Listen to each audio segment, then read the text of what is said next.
Hey guys, good morning. Welcome back to the Eaton Squad. So in today's video, we are going to talk about the qualified foreign nationals, which is the foreign partner of a pregnant Filipino citizen. Here we go. Hi,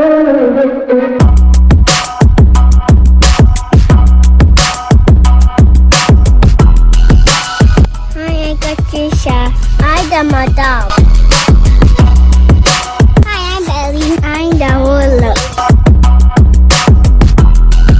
I'm Addie and I'm the diva. I'm Mommy Addie, and I'm the boss. And I'm Papa Forrest. I'm the real boss. We are the Eaton Squad.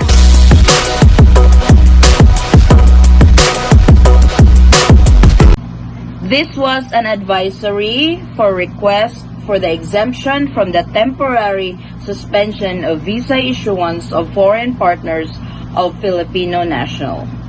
The embassy hereby announces that foreign partners of pregnant Filipino nationals may now request for exemption from the temporary suspension on visa issuance to visit the Philippines, subject to submission of the following in addition to the requirements of a temporary visa. I have a video of the regular requirements of the temporary visa. I also have a video of the additional supporting documents in addition to the regular requirements of the 9A visa. So please check that out because those two are very important to comply in order for you to be granted visa. So what are these requirements for the foreign partners of a pregnant Filipino citizen? Number 1, original notarized and apostillized Omnibus Sworn Statement executed by the foreign national stating that he is the partner of the pregnant Filipino national and father of the unborn child and that they have been in relationship even before the COVID-19 pandemic. I will leave the link on the description box for the Omnibus Sworn Statement. Number 2, original notarized and apostillized medical certificate of the pregnancy of the Filipino partner. Apostillized means a certified true copy of a document, so that's what apostillized means. So the medical certificate needs to be notarized, stating your partner's pregnancy. Number 3, documentary proof on the citizenship of the pregnant Filipina partner. Examples of this is original PSA-issued birth certificate and her valid passport. Number 4, apostillized documentary proof on the civil status of the visa applicant. So they wanted to make sure that the visa applicant or your foreign partner is not committed to anybody or is not married to anybody for this particular visa. Number 5, documentary proof that the visa applicant and pregnant Filipina partner has met in person at least once before the travel restrictions were imposed. The meeting could have been taken place either in the Philippines or another country. So they will request copies of passport showing entry stamps or air tickets or etc. You can probably also send pictures of this as proof that you guys has already met or receipts of hotels that you guys stayed in together. So these are the kind of documents that you need to submit for visa issuance for foreign partner of pregnant Filipino citizen.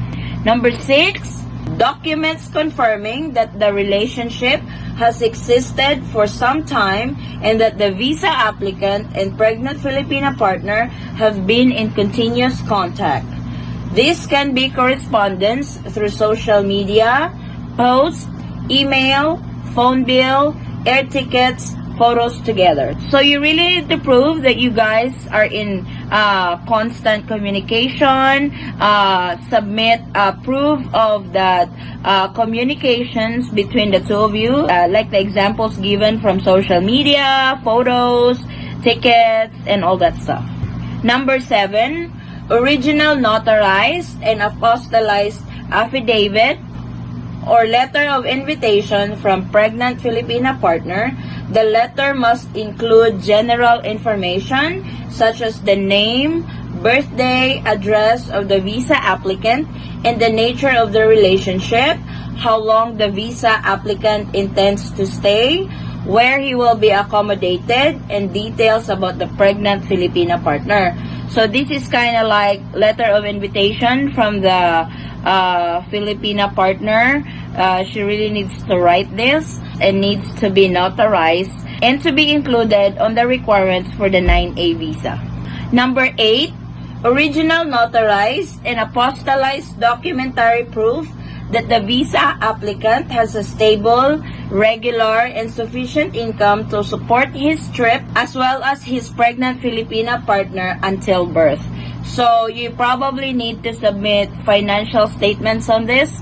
So you will need to prove your financial capacity when it comes to this part, like documents that you need to submit is your bank statements or credit card statements and stuff like that, or any documents that proves that you have the financial capacity to travel to the Philippines and stay to the Philippines and support your Filipina partner that's pregnant at the moment until the birth of your child. Lastly, number 9, other documentary proof establishing the relationship between the foreign national and the pregnant Filipino national. So if you have other documents that you can prove that you guys are really in a relationship, it would help on the visa process of the visa applicant. So aside from the 9 requirements that I mentioned, there are also additional requirements from the IATF. These are the following. Number 1, must have a valid and existing visas at the time of the entry. Number 2, with pre-booked accredited quarantine facility. Number 3, with a pre-booked COVID-19 testing provider. And number 4, subject to the maximum capacity of inbound passengers.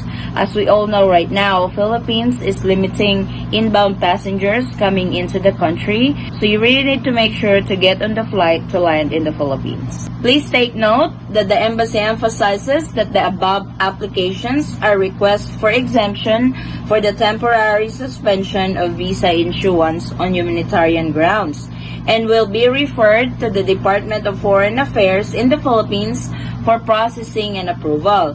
The embassy will issue visas to concerned applicants only after receiving authority from the DFA. Please always confirm to your Philippine consulate in your area with all the requirements that I mentioned earlier, and please also confirm if you can submit this kind of requirements in request for the issuance of visa for foreign partners of a Filipino pregnant citizen. As it is mentioned that the application is a request for the exemption of the temporary suspension of visa issuance.